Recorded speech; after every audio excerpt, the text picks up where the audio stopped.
Pathanamthitta പെരുന്നാട്ടിൽ petrol ഒഴിച്ച് ഗൃഹനാഥന്റെ ആത്മഹത്യാ ഭീഷണി. ബാങ്ക് ജീവനക്കാർ ജപ്തിക്കു വേണ്ടി വീട്ടിലെത്തിയപ്പോഴായിരുന്നു സംഭവം. പെരുന്നാട് സ്വദേശി അനിൽകുമാറാണ് ആത്മഹത്യാ ഭീഷണി മുഴക്കുന്നത്. ഷിജോ കുര്യൻ പത്തനംതിട്ടയിൽ നിന്ന് വിവരങ്ങൾ നൽകാനായി ചേരുന്നുണ്ട്. ഷിജോ, ഇത് എന്താണ് സംഭവം? എന്താണ് അവിടെ നടക്കുന്നത്?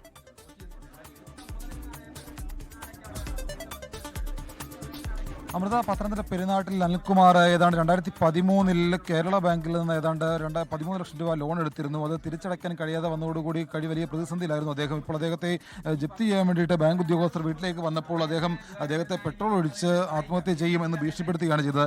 എന്താണ് ശരിക്കും സംഭവം? എന്ന് വെച്ചാൽ എൻ്റെ വീട് ഇത് വർഷങ്ങളായിട്ട് ഇത്രയും കാലമായിട്ട് എൻ്റെ ഇത്ര കാലമായിട്ട് ഞാൻ ഒരു 10-20 വർഷമായിട്ട് ഇപ്പം നിരന്തരമായിട്ട് ഈ നാട്ടുകാരെല്ലാം പറയുന്നത് ഇപ്പോൾ ഈ കാണുന്ന എല്ലാം എൻ്റെ പോയി. അന്നൊക്കെ ആത്മഹത്യ ചെയ്യുന്നു. അപ്പോൾ എൻ്റെ മോൻ ഇത്രയേ ഉള്ളായിരുന്നു. അന്ന് ഞാൻ ആത്മഹത്യക്ക് ശ്രമിച്ചില്ല എന്ന് പറഞ്ഞ കാരണം എൻ്റെ മോനെ വളർത്തണം. ആ മോളെ വളർത്തി കഴിഞ്ഞ് കഴിഞ്ഞാൽ ഞാൻ മരിച്ചു കഴിഞ്ഞാൽ ഇനിയിപ്പം ഞാൻ മരിച്ചാലും എനിക്ക് കുഴപ്പമില്ല, മക്കളൊക്കെ വളർന്നല്ലോ.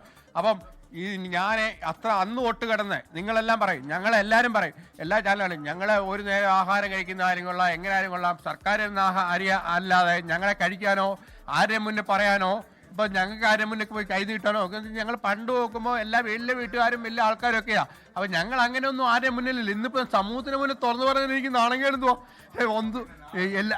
ഞാൻ മോട്ടിക്കാൻ പറ്റത്തില്ല, എനിക്ക് പിടിച്ചു പറിക്കാൻ അറിയത്തില്ല, മോഷണം അറിയത്തില്ല, അല്ലെ സ്വർണം എല്ലാം മോട്ടിക്കാൻ പോകണം, മോഷണം നമുക്കറിയത്തില്ല.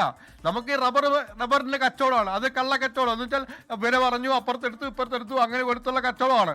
ആ ഒരു കച്ചവടം മാത്രമല്ല. പിന്നെ ഇച്ചിരി മീൻ കച്ചവടം, മീൻ പോരുന്നുണ്ട്, ആ വൈക്കിന് എടുത്തുന്നത് മീന് കൊല്ലത്ത് പോയാൽ മീൻ എടുക്കുന്നത്, കൊല്ലത്ത് പോയി ഇവിടെ മീൻ കൊണ്ടുവന്ന് പറയും ആ മീൻ നിന്റെ ചെല്ല് പറയും, ചെല്ല് വാങ്ങിച്ചാൽ 100 രൂപ 2 ദിവസം കഴിഞ്ഞ് ചേർത്തുള്ളൂ. അപ്പം ഈ ദുരിതങ്ങളെല്ലാം അനുഭവിച്ചും കഷ്ടപ്പെട്ടും പോയാണ് ഞാൻ വീട്ടിൽ ഉറങ്ങത്തില്ല. ഇവിടുന്ന് പോവും ചോദിച്ചു നോക്കാൻ, ഉറങ്ങാതാണ് പോണ കൊല്ലത്ത് പട്ടിയുടെ പേടി പോഴി വരുമ്പോൾ പട്ടി ആ വരുന്ന പട്ടിയെ മൊത്തം പേടിച്ചിട്ട് ഇവിടെ വരും. ഇവിടെ വന്നിട്ട് വരുമ്പം ചിലപ്പോൾ കിടന്നൊന്ന് ഉറങ്ങിപ്പോവും, ചിലപ്പോൾ ഈ മീനും കൊണ്ടുപോകും.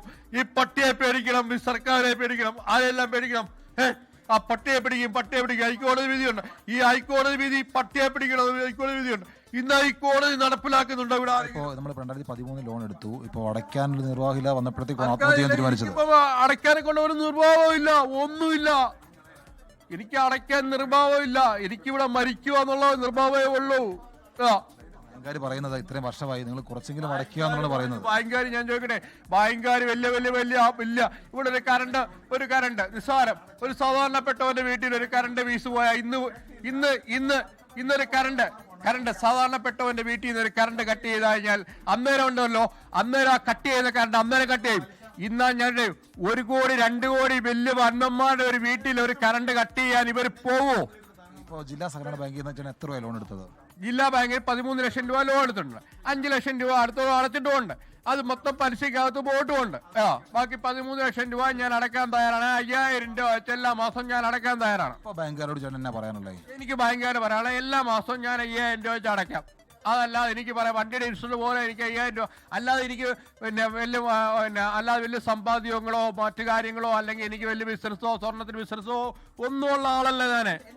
അമൃത, ഈ പറയുന്ന ഒരു വാചകമാണ് കേട്ടത്. ഇനി ബാങ്കിന്റെ പ്രതിനിധികളുടെ ജില്ലാ സഹകരണ ബാങ്കിന്റെ പ്രതിനിധിയാണ് ഇപ്പോൾ കോടതിയിലാണ്. അപ്പോൾ എന്താണ് പറയാനുള്ളത്? ഇദ്ദേഹത്തിന് ലയബിലിറ്റി 30 ലക്ഷം ഉണ്ട്. അത്രയും പൈസകൾ അടയ്ക്കണം. പക്ഷേ 1 ടൈം സെറ്റിൽമെൻ്റായിട്ട് ബാങ്ക് 13 അടച്ചാൽ മതി. അപ്പോൾ കുറേശ്ശെ കൊണ്ട് അടച്ചാൽ ബാങ്കിൻ്റെ സിസ്റ്റം പലിശ അങ്ങ് പിടിക്കും. അതുകൊണ്ട് പൈസ നഷ്ടമാകും. അതുകൊണ്ട് പുള്ളിക്കാരൻ എപ്പോൾ പൈസ ഉണ്ടാകുന്നു അന്നേരം 13 ലാക്ക് ഒന്നിച്ചടച്ച് ഇൻട്രസ്റ്റ് വേവർ വാങ്ങിച്ച് ലോൺ ക്ലോസ് ചെയ്താൽ മതി. അപ്പോൾ അമൃത, ഈ രീതിയിലുള്ള ഒരു പ്രതികരണമൊക്കെയാണ് ഇവിടെ അധികൃതർ നടത്തുന്നത്. ഇതിനകത്ത് കേരള ബാങ്ക് ജീവനക്കാർ ഇപ്പോൾ ഇവിടുന്ന് മടങ്ങിയിട്ടുണ്ട്. ഇതിനകത്ത് അദ്ദേഹം പറയുന്നത് 2013 ഏതാണ്ട് 13 ലക്ഷം രൂപ ലോൺ എടുത്തിരുന്നു. അതിപ്പോൾ പലിശയും കൂട്ടുപലിശയും എല്ലാം ചേർത്തുകൊണ്ട് ഏതാണ്ട് 20 ലക്ഷത്തിലധികം രൂപയായിട്ടുണ്ട്. ആ 20 ലക്ഷം രൂപ അത്രയൊന്നും അടയ്ക്കേണ്ട, 13 ലക്ഷം രൂപയെങ്കിലും അടയ്ക്കണം എന്നുള്ള കാര്യമാണ് ബാങ്ക് ജീവനക്കാർ ആവശ്യപ്പെടുന്നത്. ഇന്ന് ജപ്തി ചെയ്യാൻ വേണ്ടിയിട്ട് ബാങ്ക് ജീവനക്കാർ ഇവിടേക്ക് വന്നപ്പോഴാണ് ഈ അനിൽകുമാർ, പെരുന്നാട് സ്വദേശിയായിട്ടുള്ള അനിൽകുമാർ ഈ വീട്ടിൽ ഒരു 10 ലിറ്റർ പെട്രോൾ ഒഴിച്ച് ആത്മഹത്യയ്ക്ക് വേണ്ടി ശ്രമിച്ചത്. എന്തായാലും ഇപ്പോൾ അദ്ദേഹം പറയുന്നത് തനിക്ക് ലോൺ തിരിച്ചടയ്ക്കാൻ യാതൊരുവിധ മാർഗവുമില്ല. എല്ലാ മാസവും ഒരു 5000 രൂപ വെച്ച് അടയ്ക്കാം. അതിന് ബാങ്കുകാർ സമയം തരണം എന്നുള്ള കാര്യമാണ് ആവശ്യപ്പെട്ടിരിക്കുന്നത്. എന്തായാലും ഇപ്പോൾ ഇത് ഇത്തരം ഒരു സാഹചര്യം ആയതുകൊണ്ട് ബാങ്ക് ജീവനക്കാർ ഇവിടുന്ന് മടങ്ങാനായിട്ട് ഒരുങ്ങുന്നു എന്നുള്ളതാണ്. കേരള സ്റ്റേറ്റ് കോഓപ്പറേറ്റീവ് ബാങ്കിലെ ജീവനക്കാരാണ് ഇവിടേക്ക് വന്നത്. പത്തനംതിട്ട പെരുന്നാട്ടിലാണ് പെട്രോൾ ഒഴിച്ച് ഗൃഹനാഥൻ ആത്മഹത്യാ ഭീഷണി മുഴക്കുന്നത്. ഗൃഹനാഥന്റെയും അതുപോലെ തന്നെ ബാങ്ക് ജീവനക്കാരുടെയും പ്രതികരണമാണ് നമ്മളിപ്പോൾ കേട്ടത്. വിവരങ്ങളാണ് ഷിജോ കുര്യൻ പങ്കുവച്ചത്. ലോകത്തെവിടെയായാലും ഏത് സമയത്തും 24 വാർത്തകളും ഓഗ്മെന്റഡ് റിയാലിറ്റി പാക്കേജുകളും എക്സ്പ്ലെയിനറുകളും വിശദമായി കാണാൻ ഞങ്ങളുടെ യൂട്യൂബ് ചാനൽ നിങ്ങൾക്ക് സബ്സ്ക്രൈബ് ചെയ്യാം.